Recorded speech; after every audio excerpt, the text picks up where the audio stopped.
নমস্কার সবাইকে। আমার নাম শ্রাবন্তী আর আমার চ্যানেলে আপনাদেরকে অনেক অনেক স্বাগত জানাই। আজকে 11 তারিখ, আমার মেয়ে অত্রিকার অন্নপ্রাশন। তো প্রথমেই বলে রাখি, আমার শ্বশুরবাড়িতে কিন্তু অন্নপ্রাশনে এই বৃদ্ধির অনুষ্ঠানটি নেই। তবুও আমার ইচ্ছা ছিল যে আমার মেয়ের এই হলদি রসমটা পালন হবে, এইভাবে ফটোশ্যুট করা হবে। তো আমার বাড়ির লোক সেটাকে সাপোর্ট করে সেইভাবেই আয়োজন করা হয়। এই যে দেখুন, আমার মা, শাশুড়ি মা, আমার দুই কাকি, আমার বড় মা, আরও অন্যান্য যে আত্মীয় স্বজন যারা ছিলেন, সবাই মিলে এই অনুষ্ঠানে পার্টিসিপেট করেছে। খুব কম সময়ের মধ্যেই কিন্তু জিনিসগুলো কমপ্লিট করার ব্যাপার ছিল, যেহেতু ওকে খাওয়ানোরও একটা টাইমের ব্যাপার ছিল, আর একটু লেটও হয়ে গেছিলো।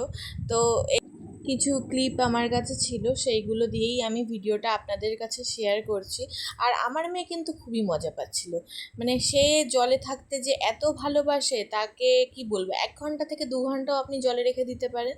যাই হোক, তো এটাই ছিল আমার একটা ছোট্ট ভিডিও। তো আপনাদের যাদের যাদের ভালো লাগবে অবশ্যই কমেন্ট করবেন আর লাইক শেয়ার করে, আর আমার চ্যানেলটিকে সাবস্ক্রাইব কিন্তু অবশ্যই করা চাই।